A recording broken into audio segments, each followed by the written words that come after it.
Welcome to AMP.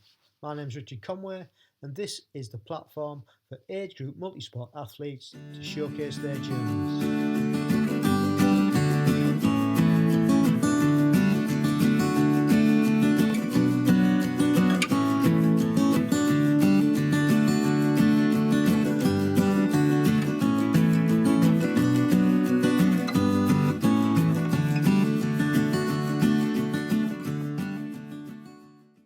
Welcome to the 39th episode of AMP, and on this episode we have age group guest who was a former fell runner, Candice Hayes for GB, and Candice has got a fantastic attitude on life, calling three things that stopped her doing what she wanted to do, i.e. fell running, her three gifts.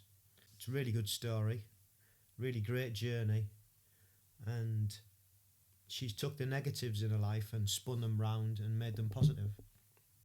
We also discuss the menopause, because Candice found out that she was going through the menopause relatively early, and at the time didn't realise what it was. So after visiting a doctor, they still didn't think that it was the menopause and put it down to depression.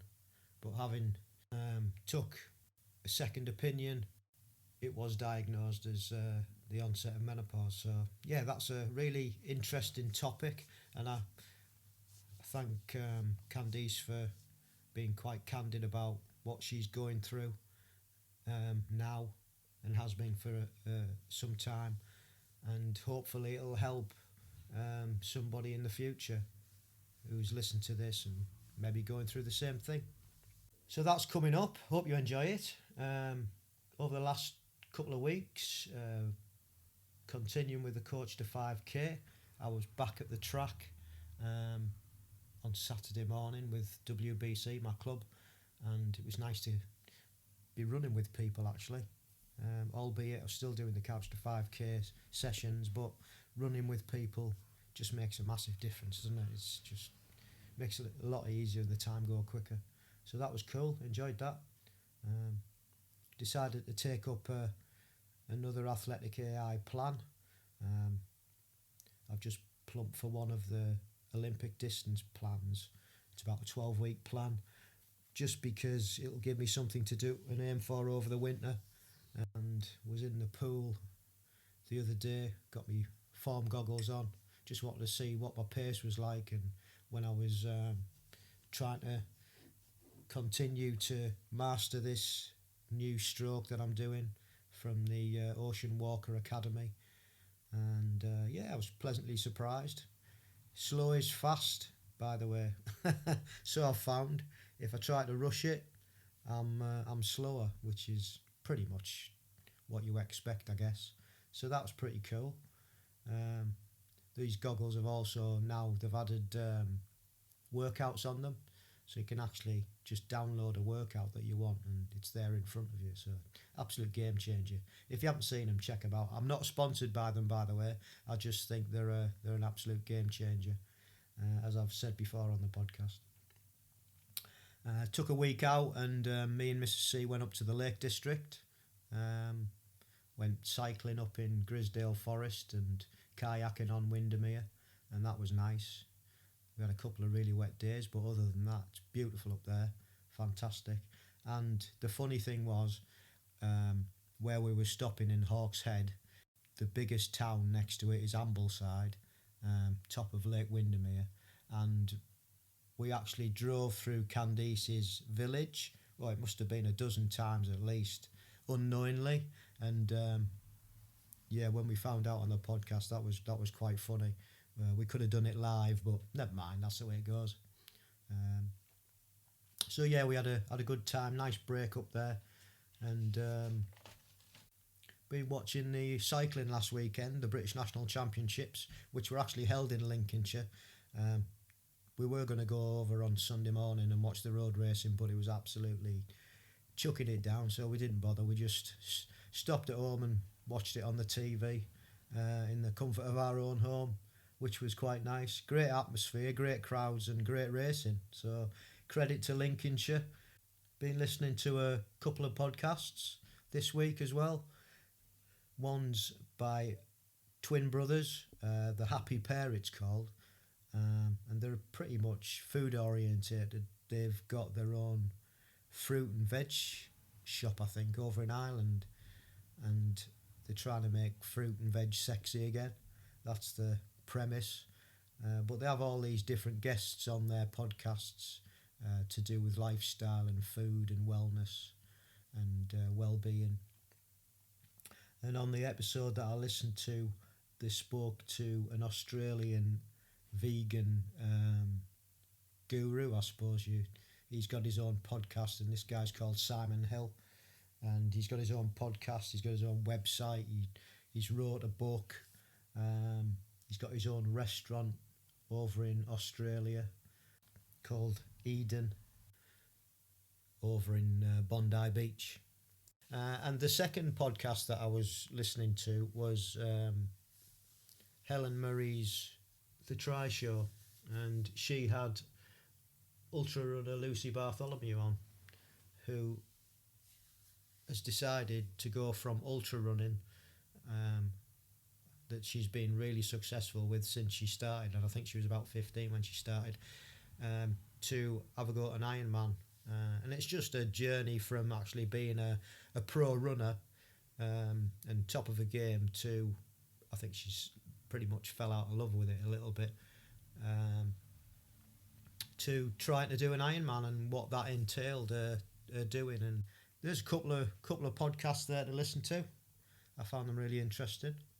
And if you have any podcast ideas or things that you listen to, just drop us a line. I'm always looking for new or just DM me. I'm always looking for new podcast material to listen to while I'm working. And finally, the British Triathlon have started a new initiative. It's a month-long History Starts Now campaign, and it's to celebrate Black History Month. And they've put some figures up on their website and the multimedia posts that they're putting out that pretty shocking, really, that only 2.4% of the home nation members are from ethnic minority backgrounds, or as they put, ethnically diverse backgrounds. So they want to readdress this, and it's about time as well. I think when you go to races, there's not very many ethnic minorities that take part, and there's got to be a reason for that, and I guess there's several reasons for it. So they're trying to put out some educational programs to promote positive culture changes, and they're going to establish a black triathlete network, so that'll be cool. I was speaking to a couple of guys that I follow on Instagram, and I'm trying to get one of them to come on the podcast, and the other guy, he's over in America, and he says it's the same over there. He's usually one of the only black athletes that is in the field. So I think it's a worldwide problem that needs addressing, because it's sport for all at the end of the day, and it'd be great to see more of the ethnic minorities taking part in our sport. That's fantastic. So good luck with that, British Tri. And I think that's about it. I don't think I've got much else to waffle on about. I think I've took enough time already. So now it's time for the main event. Hope you enjoy it. And over to Candice Hayes. I'll see you on the other side. Thank you for coming on. Much appreciated, giving us your time. Loved your email. Loved the way you broke it up into, your gifts. I thought that was brilliant. Really, really good. So, don't be nervous. Like I said, just be yourself, and just tell us a little bit about, well, basically what you put in your email. Tell us a little bit about your back. I guess my sporting sort of stuff started when I were about 11 or 12. I came home from school and I'd done some kind of sprint racing down on the playing fields. I don't think it were a full-on sports day, but it were like a mini sports day or something like that. And I remember every single race I got beat by my friend. Like, she was this like little, really slim girl, and I wouldn't have thought I were that at the time. And I was just kept beating me. And I went home and said to my dad, she's beating me in every race. And my dad said, well, you better come out running with me then if if you want to beat her. So was your dad a runner? At the time, he was playing football and then dabbling a little bit in marathons. So he'd go out. He used to work night shift, and when I got home from school, he'd be getting himself ready. And the first thing he'd do is go out for a run. So he started taking me with him. At the time, it felt like he took me on his run, but really he must have been taking me on his warm up. He'd do like a lap round block with me and then drop me off at home. So I started running then. Yeah, and I just loved it. I loved that time with my dad and that bond, and we didn't have to speak. We just went side by side, and I just loved it from like really quite young. But I didn't compete. I'd get asked to do races at school, and something always went wrong, and I really didn't enjoy competing at all when I was young. So I just kind of managed to get out of as many races as I could. I just enjoyed running with my dad, really. And then got to I was 23 when I had my daughter, so quite young looking back, but it's had its advantages having a young. So I had my daughter at 23, and at that point in time I had this like realization of responsibility. I didn't think it was responsible to go out running on streets on my own at dark nights, and by this time I was running more than my dad, and I was pretty like into it just from a casual fitness point of view. But so I joined Trawden Running Club, which were a small running club near to me, and within like a few months, I'd say they were saying to me, oh, you need to be going to Clayton Harriers. It's a much bigger club and they've all sorts of different sessions you could get involved in. And so one of the husbands of the ladies I was running with actually ran for Clayton. And anyway, they got me over there really. And I joined Clayton Harriers. And then really found out what running were really about. Speed sessions, interval work, miles and miles on a Tuesday night. And needless to say, I loved it. There were a great guy there running the sessions who really helped me. As with running clubs, they like cajole you into doing this relay and that relay. And I actually, I'd never heard of fell running or mountain running. But they choosing our off-road, and that's where I really, really started to love off-road running. And basically, I love that so much. I got quite good at it, and then went to the selection races again. It's so everybody like saying to me, "Oh, you should do this and you should do that," and just went with the flow. So, what sort of distances were you doing? I was doing mainly short and medium distance fell races. So they were like up to 10 miles. So anything from like 3 up to like the maximum would have been about 12 or 13. I had to do the odd long one for the British and English Championships sort of qualifier thing. But what's the long one? The long ones, they're usually in the fell champions, they go up to about 20, marathon sort of distance. Yeah. I think the longest I did, I'd done the Three Peaks fell race, which was about 24 miles. Right. And but I much preferred the shorter stuff. So I got selected for GB mountain running team. And I didn't even know that was a thing.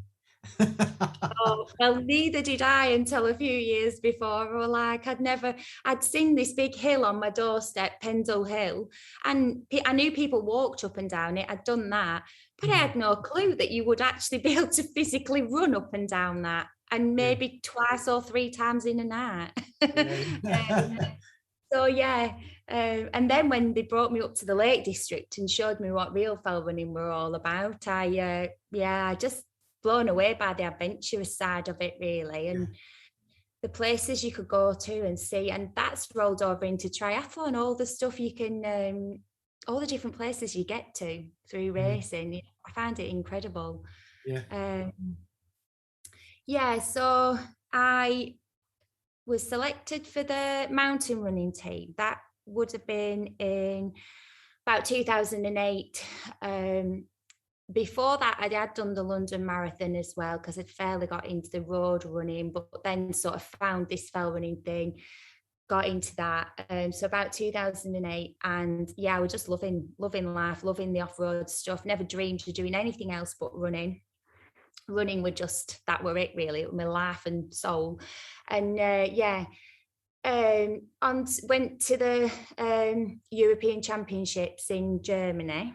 And then basically not long after that, I ended up getting a few problems. And but as I was saying, my first gift was 2 stress fractures. I had an avulsion fracture, which was caused by hitting a rock and damaging my bone under my foot. And then basically I had this idea that I'd kind of got to my dream position in the mountain running world, and I wanted to go back and have another shot at the marathon. So I'd started training for London Marathon, and that's when I then ended up with a stress fracture. So with these 2 foot fractures happening and only running, and obviously can't get on a bike with a stress fracture, and I didn't even have a bike at this point anyway. I just started swimming. The first fracture, I was doing breaststroke and, just basically swimming like you see people just on holiday type of swimming, trying to get some fitness out of it and like trying to get my heart rate up. And anyway, before I knew it, I was back in the rehab thing and my foot were getting better.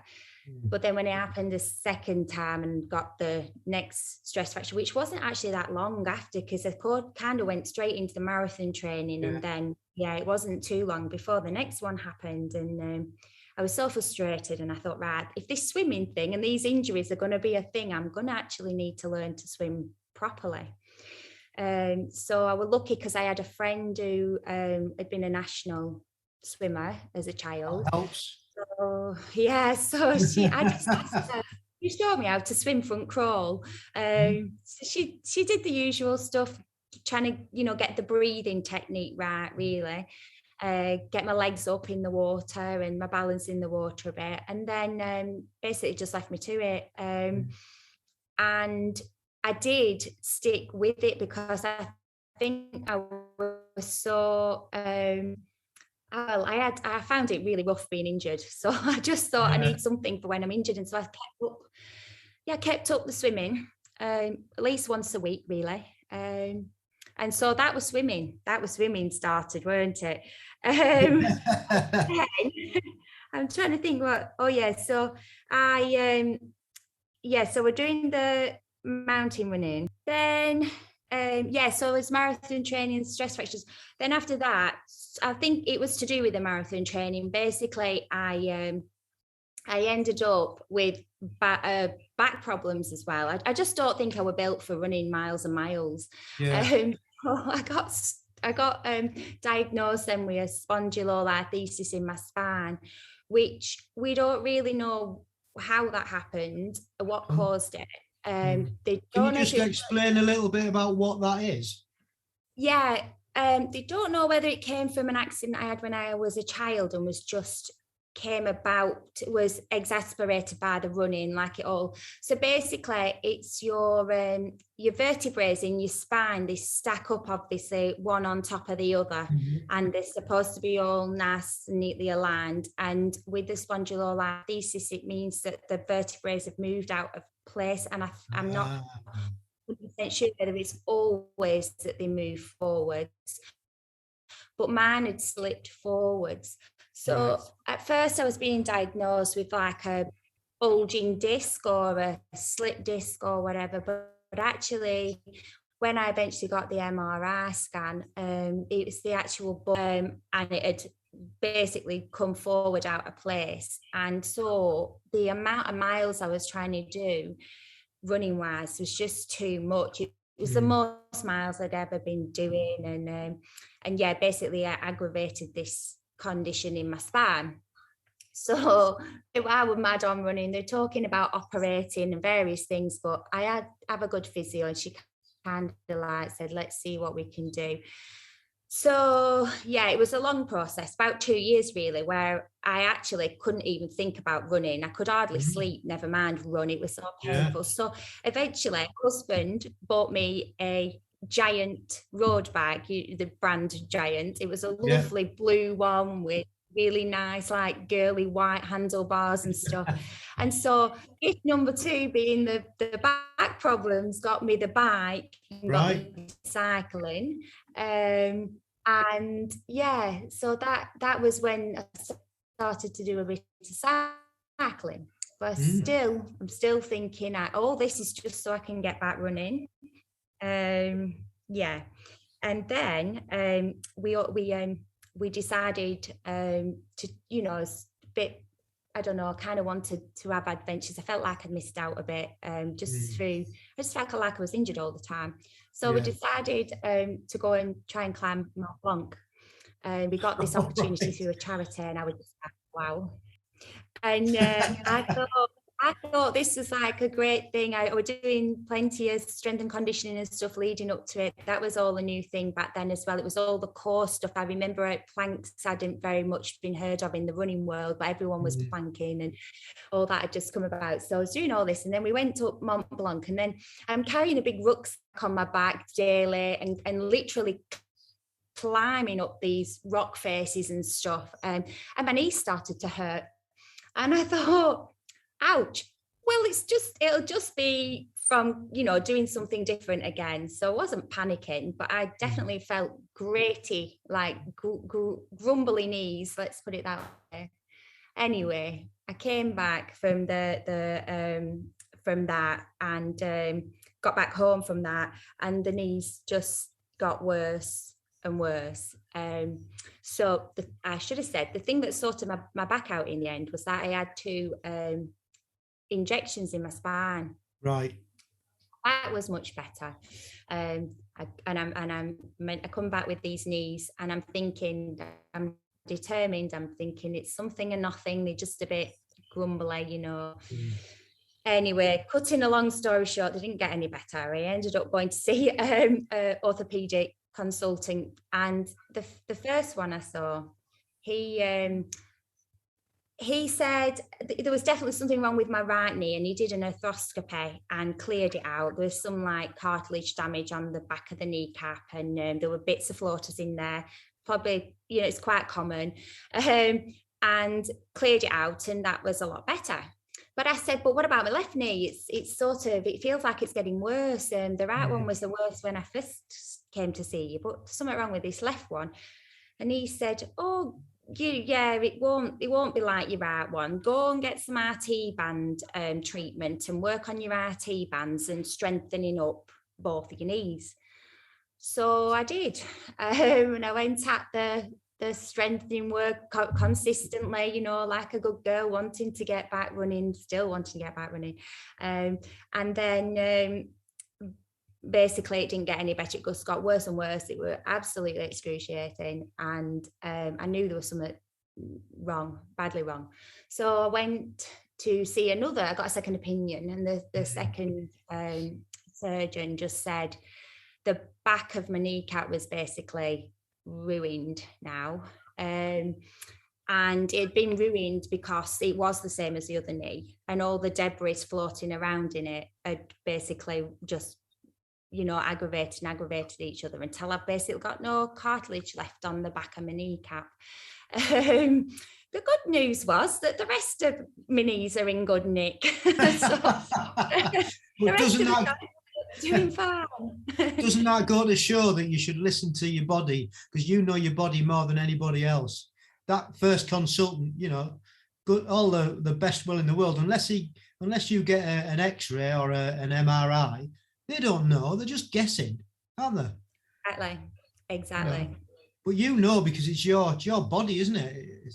And Is. because you're so in tune with your body as well, because you look after it and you work it, when there's something not right. So You do. yeah. Look at where it got you.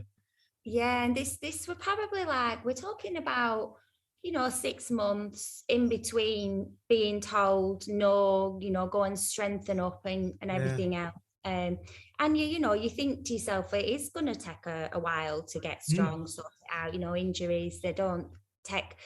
And having spent 2 years with sorting out my back condition, months didn't, I didn't know if I would just. I suppose I was younger as well. And like you say, you do learn, to listen to your body. You do. And that's one of the things that's probably another gift. So I think it's something that we do learn as we get older, not to take GPs and the so-called experts at face value. And if you're not happy with something and you don't feel it's right, then, you've got to pursue it. And you quite rightly did that with you, going to the second guy that you saw.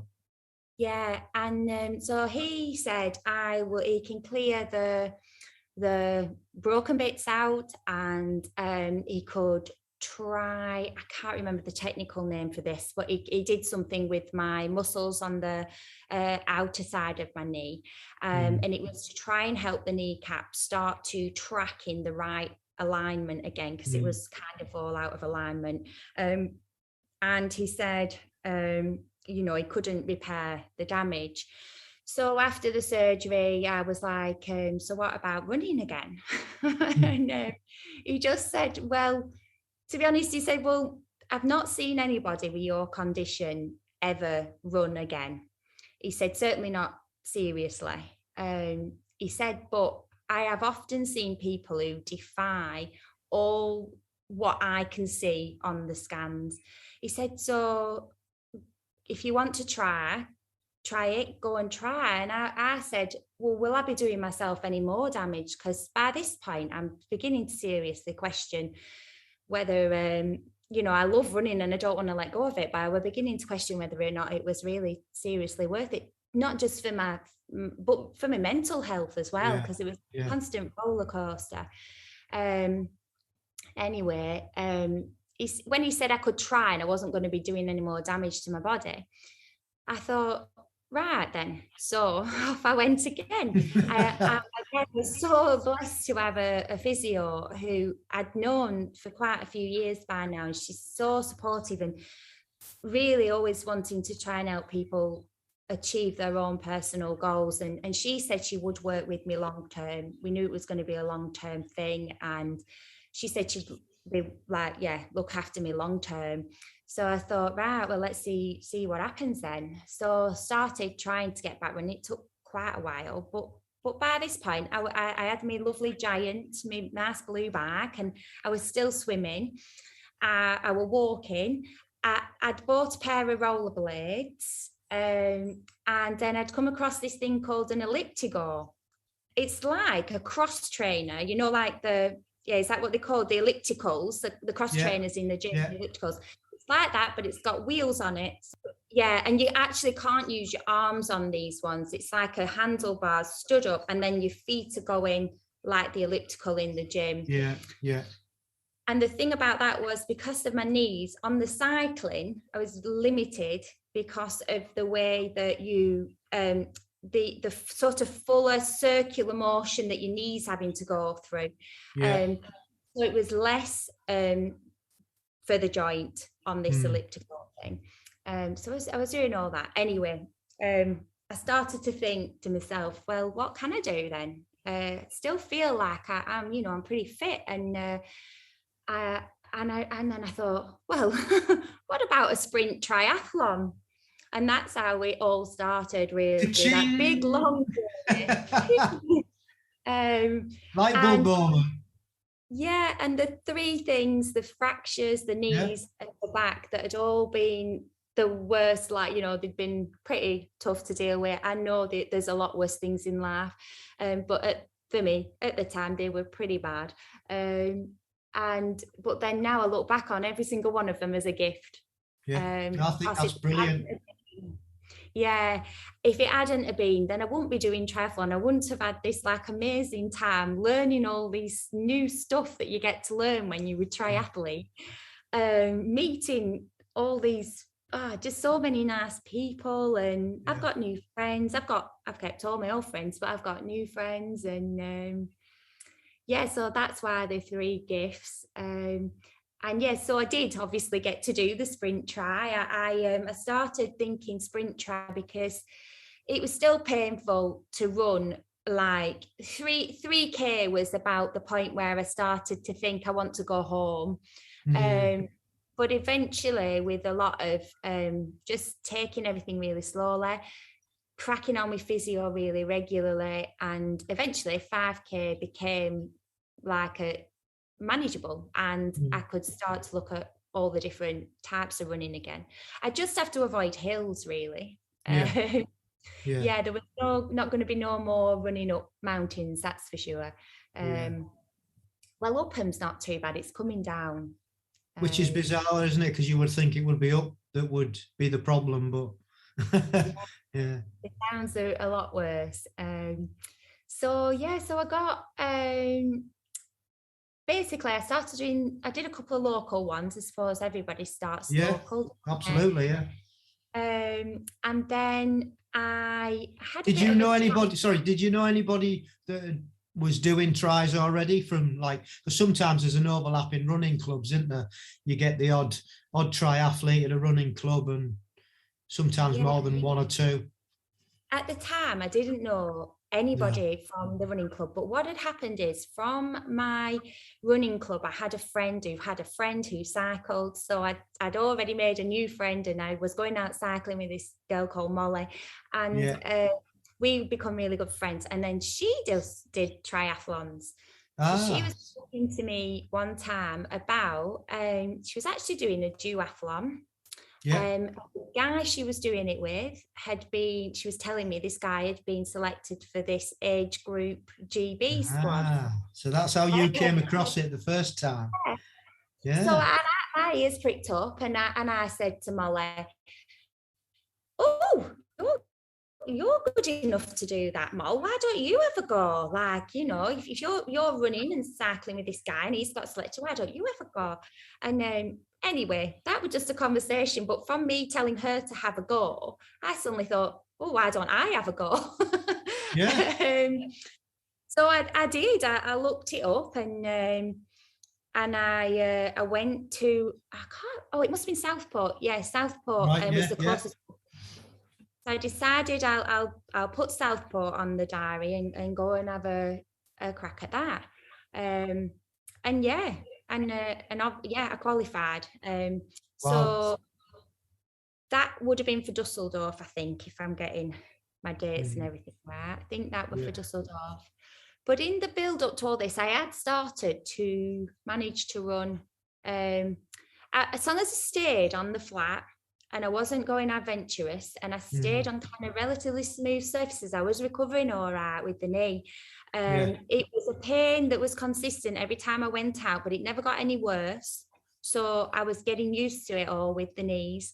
And I basically started to think, I love in the swimming, and I much preferred the longer swim, and I liked being out on the bike. So I decided, I wonder if I could do a 10K. You do, as this happens, and then people start thinking Ironmans, and then where you get to. Oh yeah, it just goes up and up, doesn't it? Yeah. So I just said to the lady who was coaching me at the time, I said, "Do you reckon I could do a standard distance?" And she said, "Well, yeah, let's have a go." So we didn't even train up to 10K. The longest run I did was 8K. And then on the day, I can't exactly remember where that triathlon were either. It was somewhere nice, and I think it was Staffordshire somewhere. Right. And I remember turning up on the day thinking, "Oh, I don't know how this like an additional 2K on top of the 8 that I know I can do is going to go. But anyway, and I just remember just getting onto the run, and it was a couple of laps with a lot of sort of out and around a corner and back again, and then off down the road and around a corner and back again. And I was dead lucky because I had this guy who was really like keeping me company in a way and encouraging me. And I remember not being able to speak back to him, and I could hear the tannoy as well on the race thing shouting out, and I thought they were saying I was seventh. That's all I thought I could hear, and I'm thinking, oh, I'm chuffed with that. Like, I didn't even think I'd get through this thing, never mind be seventh. And then when I'd crossed the line and went to my husband and my daughter, they were like really, really happy, and I thought, well, it's a bit OTT really, but it turned out that I'd misheard it and I was second. So that was me then. Yeah. So that was me in the team for the standard and the sprint. Was that at the same place? No, the standard was then going to be in Kitzbühel. Right, yeah. Which for me was just like, I don't know if I'm allowed to say that. OMG. I was just like, I can't believe this, because obviously Kitzbühel being back in the mountains. Yeah. And in 1 year I'd gone from like thinking I was completely never going to be anywhere in competing again. And then I'm going back to my mountains and competing a triathlon in Kitzbühel. I was just absolutely over the moon. It was... one of them days where you just can't believe that things finally slot into place, and everything happens for a reason. Everything happens for a reason. Yeah.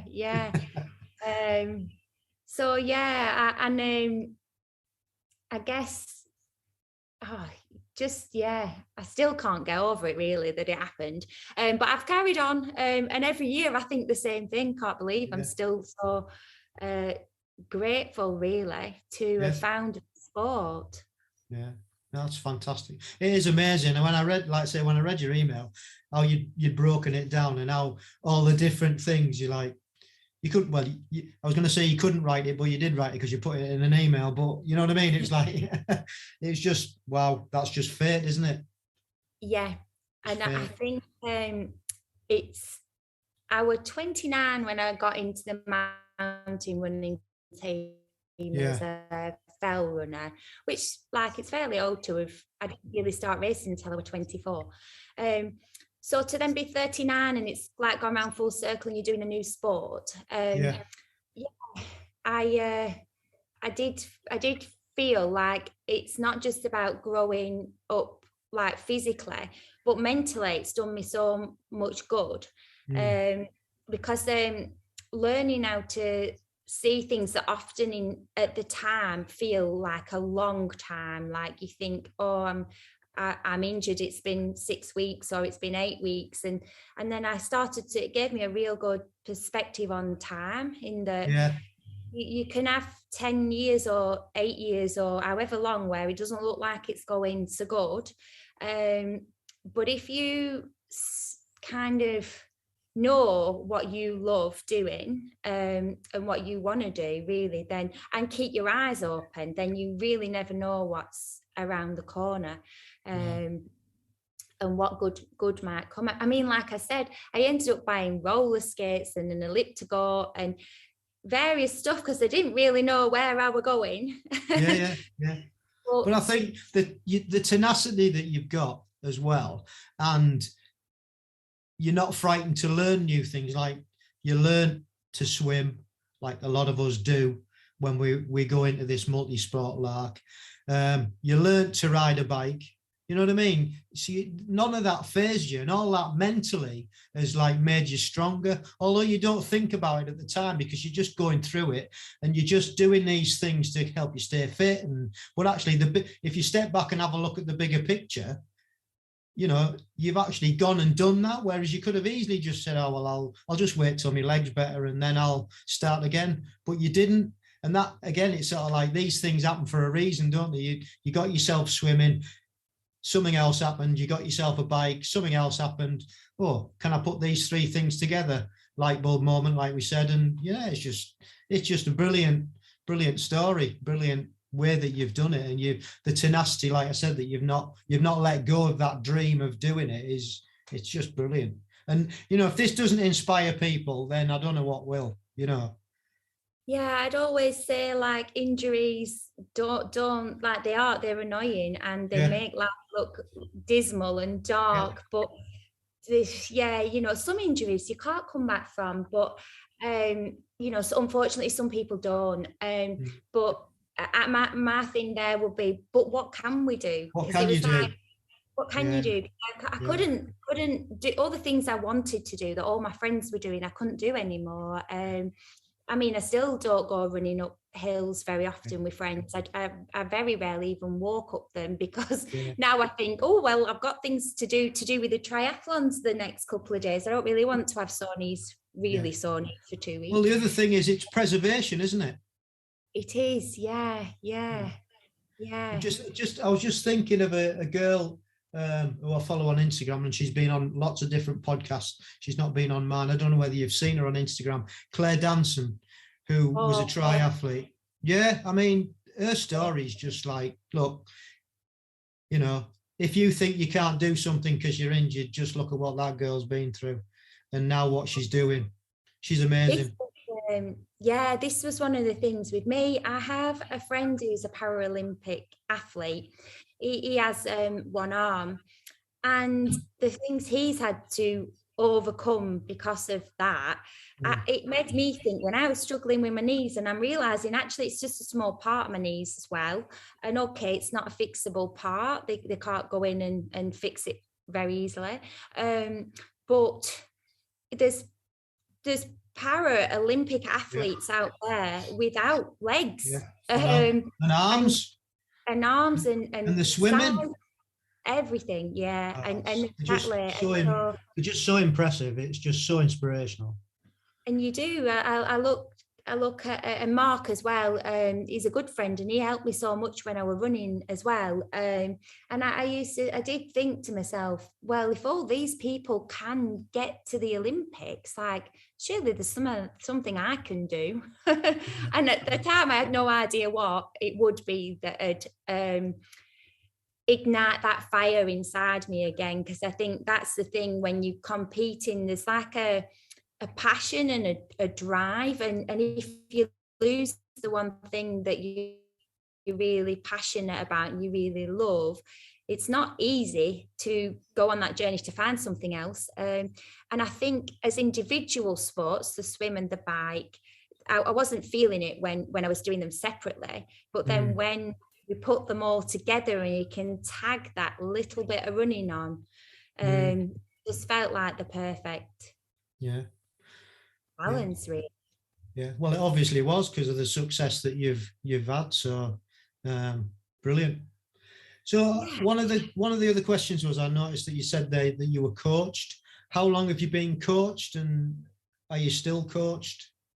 Yeah, Tanya coached me from the moment when I was laid on a sunbed in Spain, and I still wasn't running, but I was thinking about things like, what can I do now then? Because I was getting to the stage of, I was in physio, and I knew that day when I'd start to try and run again was going to eventually happen. So I'd started thinking, and I actually messaged Tanya from my sunbed in Spain. I'd met her on a running clinic a while before. She'd done a skills running clinic with Helen Clitheroe, but Tanya, I didn't get to do my skills with Helen on that day. I got given Tanya as my coach on the day, and Tanya was the triathlete. So it's a bit of fate. It is. So I messaged, I'd kept the details from the running clinic, and Tanya's information was on there. And I messaged Tanya and said, I believe you coach triathletes, and please, would you mind coaching me? I can't run, but there's loads of stuff I can learn on the bike and swimming. And so maybe we just start there and see how it goes. And that was in 2016. Or it might have been late on in 2015. And so she coached me through my first year doing the selection races and getting to grips with the bike a little bit and stuff. I was terrible on the bike. I was just scared of everything. That's normal. You know what I mean? Why would you be any different? Because it wasn't one of the things that you did. You only took it up to be able to do something, wasn't it? And keep going. So exactly. And I'd always on the bike as well. I'd always tended to want to ride it uphill, you know, to mimic what I was used to running up hills. Yeah. So I was quite good at going uphill, which is nice and slow. But when you talk to me about trying to go fast on a bike, I found that really scary.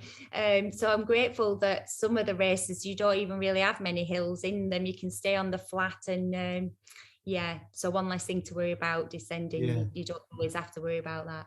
So so Tanya coached me up until last year, but not last year, that was the COVID year, sorry, it was the year before. So up to Lausanne, I went to Lausanne, so I had Weert and Lausanne, and after Lausanne, I said I don't want to be coached anymore. That year, I'd struggled. I didn't quite know what was wrong with me, but another thing. But this is a natural thing that all those women will eventually have to go through. But basically, I started going through the menopause, right, and I was really struggling with lethargy, like being really, really tired. And the plans, I just couldn't work to a plan anymore. I felt like every day I had to kind of work out what was going to be best for me. And I felt like I was making it an impossible job for a coach at the time. And I just felt like this was something new that was happening with my body and I needed a bit of time to figure it out. Yeah. So Tanya didn't coach me last year or this year. I've coached myself. Mm-hmm. And that's probably another reason why I was so surprised that Valencia went well, because I wasn't expecting it to because I'm still figuring quite a few things out, and I'm only 43, so I'm looking forward to that 45 to 50 age group going up. But I was surprised to be going through the menopause at such the younger end of it, really. I mean, it's not unknown, but it's not that common. Do you think it's more common in athletes to go through it sooner from the reading I've done? Don't quote me on that, but so it's been more tricky than I ever expected as that. It doesn't get talked about enough, and I've listened to, again, because I listen to a lot of podcasts and sporting podcasts, and my wife's going through it as well now. She's of that age, and so I've lived with it as well. And I listen if as soon as I hear about menopause and perimenopause podcast, I'll listen to it, because if I can listen to something and feed back to her, and there's been quite a few things that we've done when I've gained this knowledge, but it doesn't get like talked about enough. Women just are supposed to deal with it. You're going to get it. You don't know when you're going to get it, and when you get it, you've got to deal with it. And it's like, well, hang on a minute. And there's only one way usually that they deal with it. Go to your doctors and get some tablets. That's it. So if you don't mind me asking, how did you deal with it, and how are you dealing with it, having got it like young? Well, I'd say for probably over a year, I just kept getting more and more symptoms that I didn't quite know what were going on. And it just didn't enter my head that it was that. But then I'd mentioned like getting hot sweats and things, and to my aunties and people like that, and they'd giggle and like say, "Oh, like wait till you're my age and going through the." And I'd be like, "Yeah," but then the more sort of that I'd say things and people would chuckle, I'd think, actually, no, I'm serious about this. And if they're connecting that to the menopause, I maybe need to have a read about this. So I did. And I went to the doctors. And I think, again, what's quite common at the doctors is they sort of talked to me about depression because I was explaining how sluggish I felt and lethargic and not sleeping, and then I cried because I just didn't know what was going on with me. But I knew I wasn't depressed because I knew I was generally happy in life. So do you think they talked about depression to you because you were so young? Probably, possibly. Yeah. Do you think yeah. they would have? Do you think they would have? If you were 10 years older, do you think they would have talked to you about depression? Probably not. No, I never actually asked myself that question till you just asked it. But no, probably not. Probably because I was young, they weren't really looking for all the signs. Anyway, I was obviously going to the races, but I was struggling with migraines, and I woke up in Weird with a massive migraine on race day. And I took some ibuprofen and stuff, and then just didn't have a great race in Weird, and I was upset. But I just thought, well, yeah, I decided I'd wait until I'd see how I got on. I just kept seeing how I get on. And then after Lausanne, when we were in Switzerland, I realised, I can't remember, I'd listened, I think it was to a podcast about Andy Murray. And he was to a clinic or he'd been to a clinic in Switzerland. And it's obviously private, but I thought, well, I wonder how much it is to get some blood tests, like a bit of a health check done whilst I'm over there. So I did the race in Lausanne, had a reasonable day. Well, actually I did have a migraine, but by this time I'd got some tablets for the migraine that were working.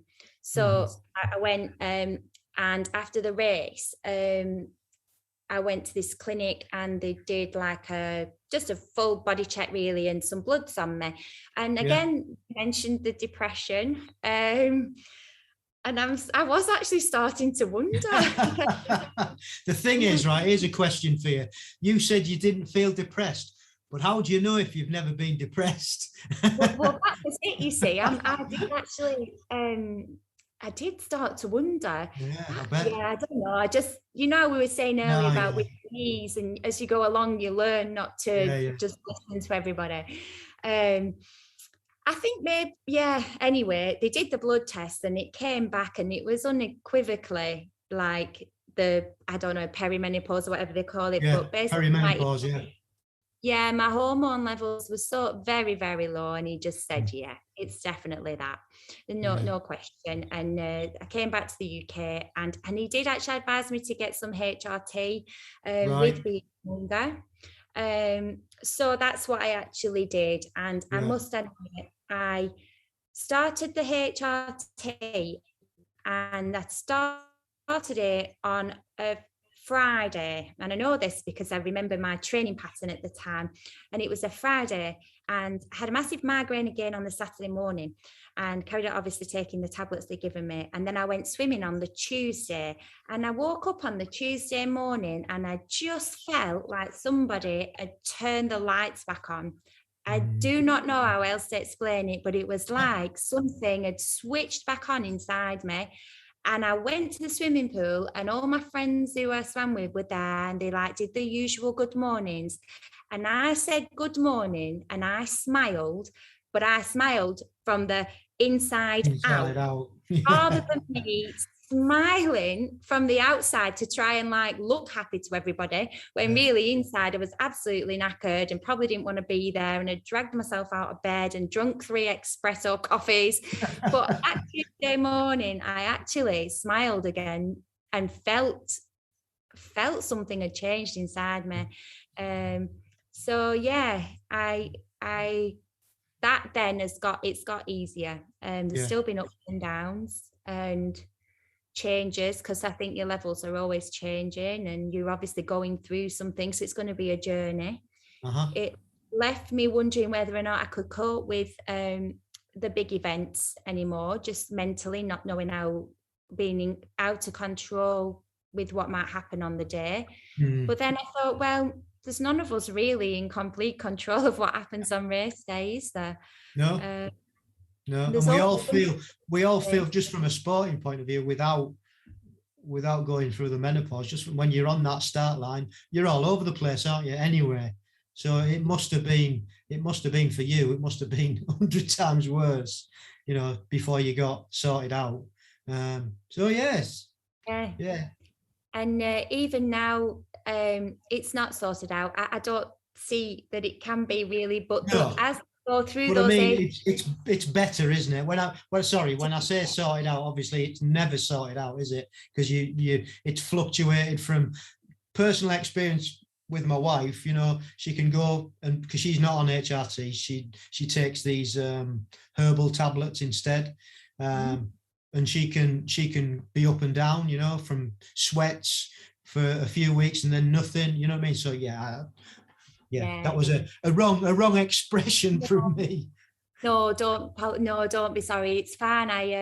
It's I think as well, like with this is another thing about the age group triathlon.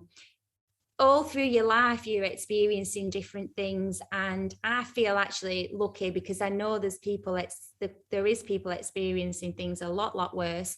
And like you say, the menopause not talked about a lot. But I decided I would speak about it if it in relation to where it's what I think is appropriate and necessary, just in case it helps somebody else. You know, there might be somebody else coming up into the 40 age group and somebody starts feeling a bit weird and don't understand why. And just to make that a bit of awareness, really. I think it's important. And thank you for bringing it up and talking about it, because I do think it's important. And hopefully it might help somebody who listens. So good. Yeah. Good. Yeah. Cool. So you're still on your medication for that, and that'll be. Is there anything else that you do that you found that works and helps? To be honest, no, because I suppose like most of us athletes, I don't really like to take anything if I don't have to. And I'm on the migraine tablets as well. Everything I get, I obviously check on the DRO website, you know. It's important. So I'm on sumatriptan for migraines and also the HRT. So I haven't actually ventured into other things, but what I do now is I track my symptoms, and I'm quite aware of when certain symptoms are likely to occur.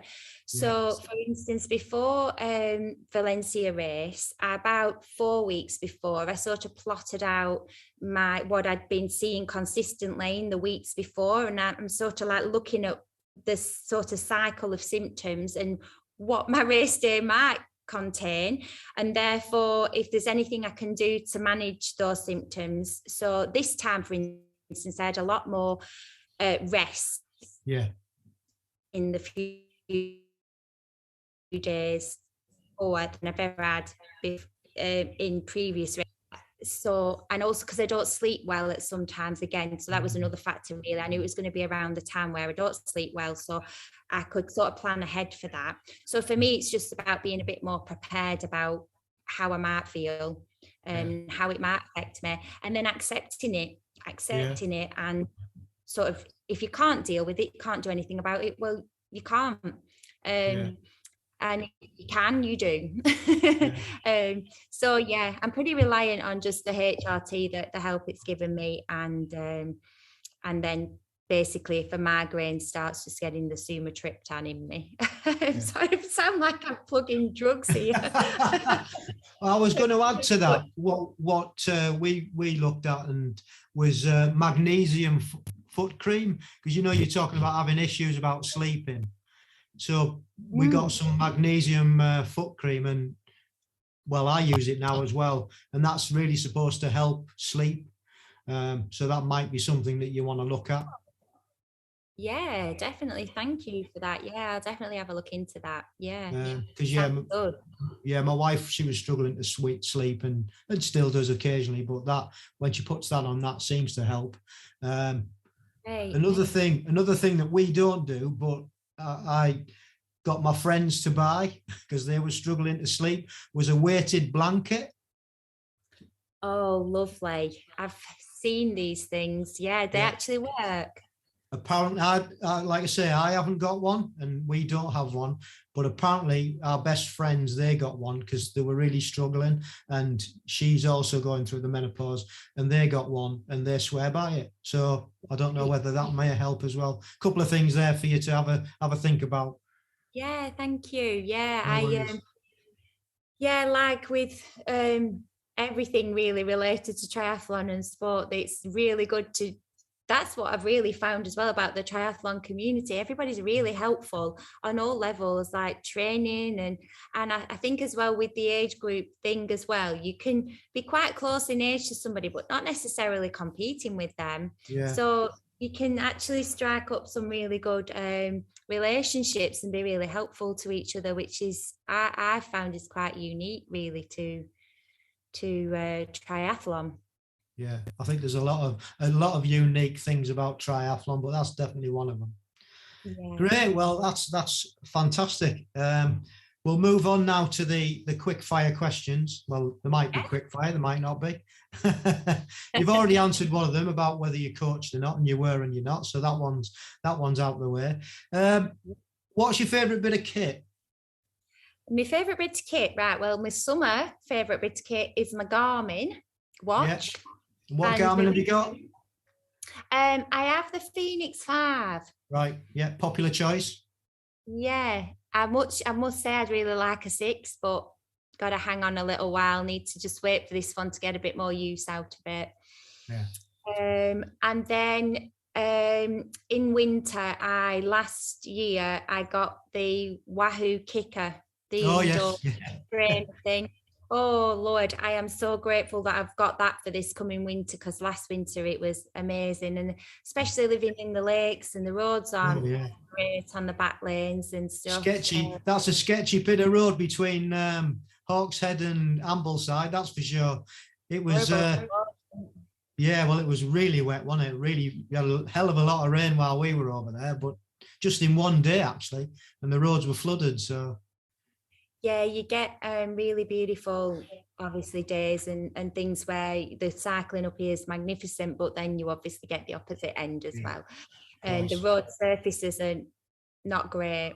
Yeah. So, so my Wahoo Kicker, I absolutely love that now. Yeah, that's got to be. And are you hooked up to Zwift or something else? Yeah, Zwift. Yeah. I suppose that's the combination, really. The Kicker without the Zwift, I'm not sure whether that'd be anything, but with the Zwift it's really good. It just makes indoor biking, it just takes it to a completely different level. So it's fab. It does. You can get those interval sessions in without obviously any interruption. If you want to do whatever effort, maybe like a 6-minute or a 3-minute effort or something, you can just get it done and out there without any behind a bus, and I suppose you can anyway. So I love that you can get a proper session in on there and join the group sessions. No, it's just fantastic, really is. Yeah, I wouldn't be without mine.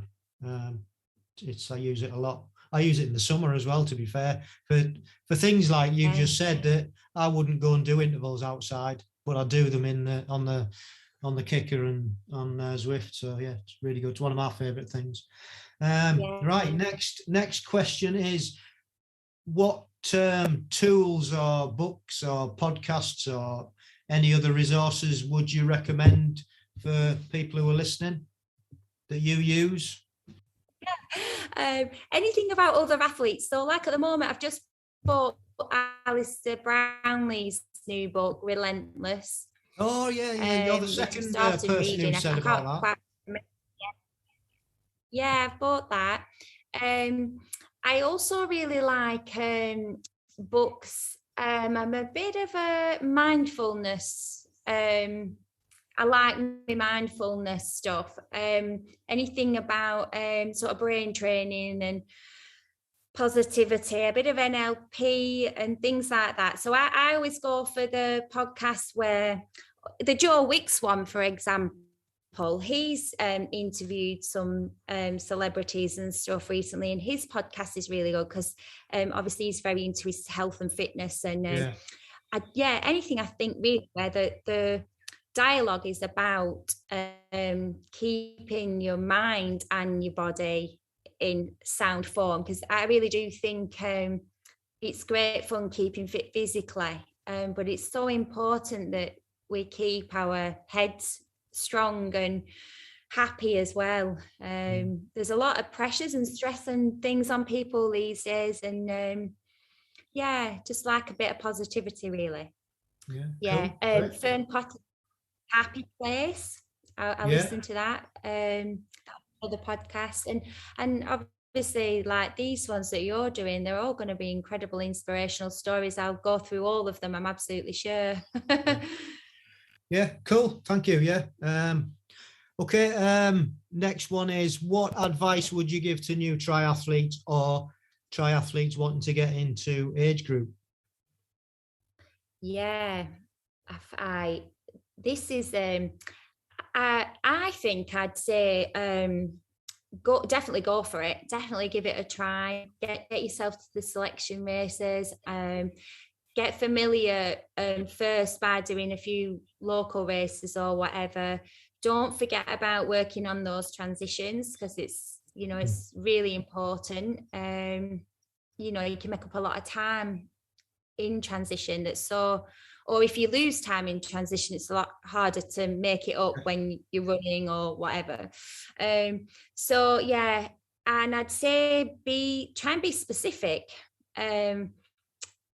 I have a friend who she's quite into, she likes to do swim, back and run, but she likes to go out and ride about with a club, and they do quite long rides and things. But she probably prefer to do sprint triathlon because she's an excellent 5K runner.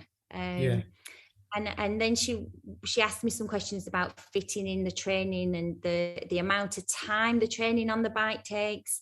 And I've said to her, well, if you're doing a sprint triathlon, the amount of time on the bike doesn't have to take all day like it does when you're going out with the cycling club. Just be more specific about how you're training, decide what you want to do, look at what is necessary for that race.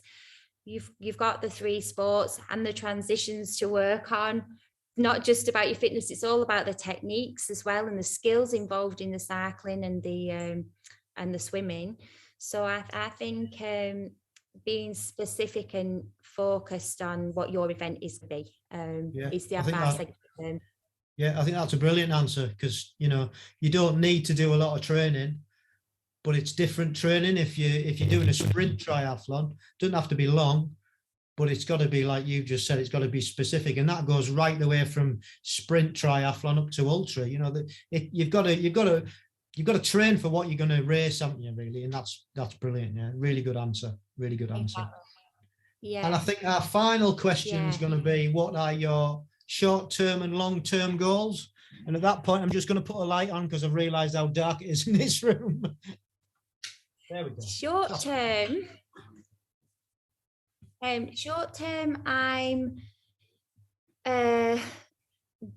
looking ahead really to next year, and I'm hoping to do aquathon for the first time. Right. So that's something new I've decided to have a little go at, see if I like it. And then we don't know where the Europeans is yet in next year, do we, the standard distance one? No. So I'm hoping to just stay fit and healthy and get myself there in good shape.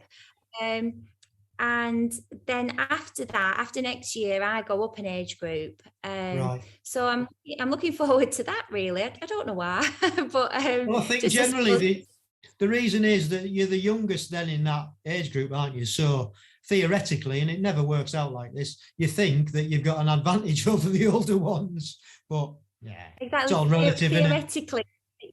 Yeah, theoretically you think that, but I've seen how strong, the last, like say the 35s to 39s, the 40s to 45s, and now the next group, everyone, there's so much strength in these age groups. So I guess it's just you also get to come across new people every time you go up an age group as well, don't you? Or catch up with people who maybe was in your age group and now they went up before you.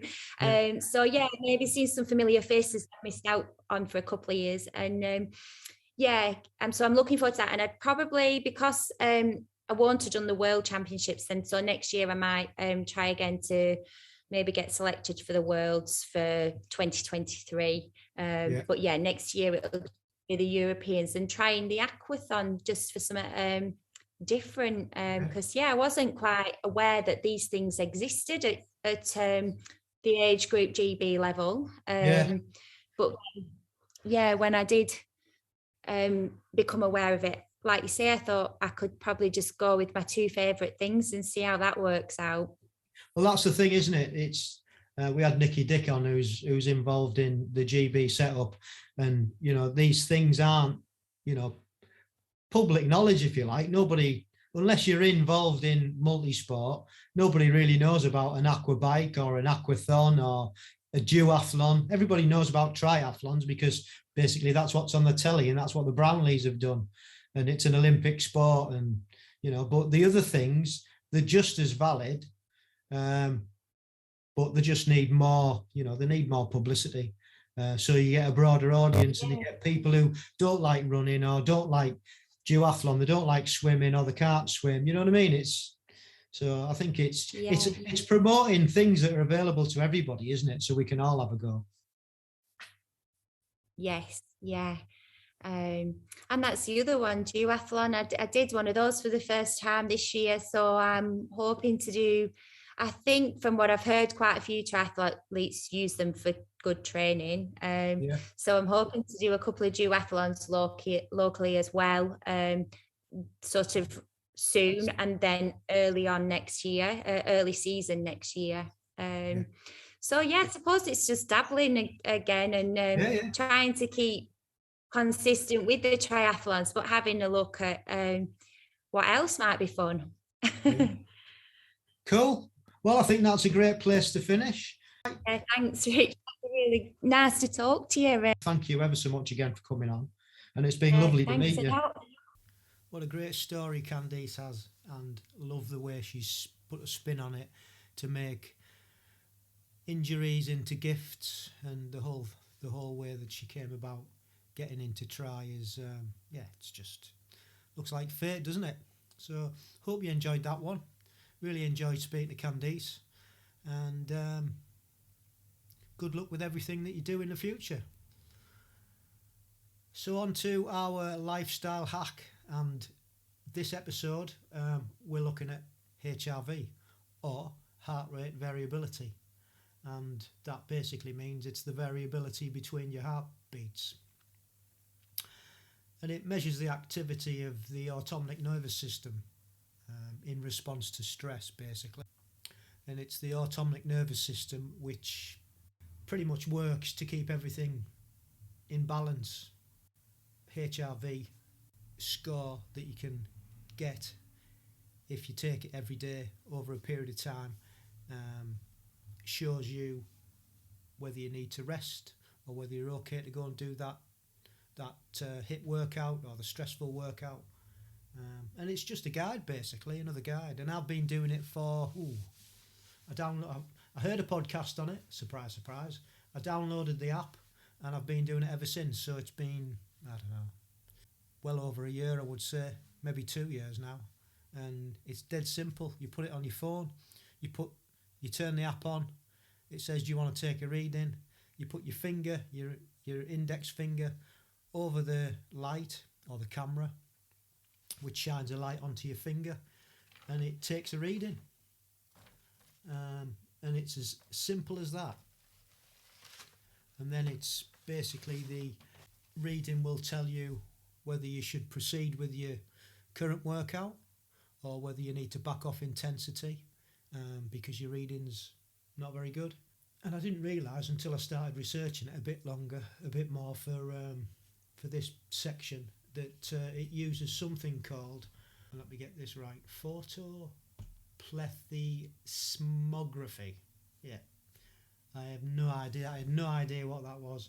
And it's basically due to light being more strongly absorbed by blood than its surrounding tissues, changes in blood flow can be detected by the sensors PPG as the light intensity changes. So consistently using this app on my phone and by placing my finger over the camera, which shines the light, like I said, onto the skin of the finger, it gives me a reading after 60 seconds. And then that reading, like I said, gauges the HRV and shows me a number. And this number has a range, and if I'm within my range, it's okay. If my range it's below my range, then I'm overtraining or I'm stressed, because it's not just training stress, we have life stresses as well that affect it. So alcohol also affects it. So if you've been out on the night before, and it's also got subjective measures on it, so you answer a load of questions, and if you put that you've been drinking, then it'll alter your reading. So basically it can show if I'm really ready for an intense training session, or it'll tell me to back off. So it's a really good indicator of how our body's coping and whether we're stressed or we're not. And like I say, I use it every morning, about the same time when I wake up, same position. So it's pretty consistent, and I think the consistency is the key. So yeah, have a look at it. The app that I use is HRV for training, and very basic and very simple to use. You just click on the app and your sheet comes up, and right at the bottom it says, do you want to measure? So yeah, it's another life hack. It just gives me a gauge and how my body's feeling and what I should do for training. And if you've got any questions, or you want to find out more, just head over to the HRV for Training website, and all the information about a lot more information than I can divulge is on there, so you can have a look into it. And that's about it for this episode. Thank you ever so much for listening. I hope you've enjoyed it, and if you have, please leave us a comment over at Apple Podcast. A review would be good. Comments would be ace. Give us a thumbs up on YouTube if you listen to it on YouTube, and subscribe to the channel. Much appreciated. As you know, all these things help to promote the podcast and get our message out to more like-minded people. So yeah, thank you ever so much again for listening.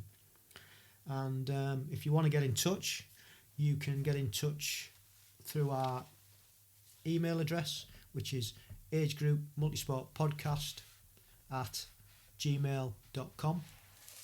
You can find us on Instagram at amp_1967. You can find us on Facebook at ampgb, and you can find us on Twitter at Age Group Multisport Podcast.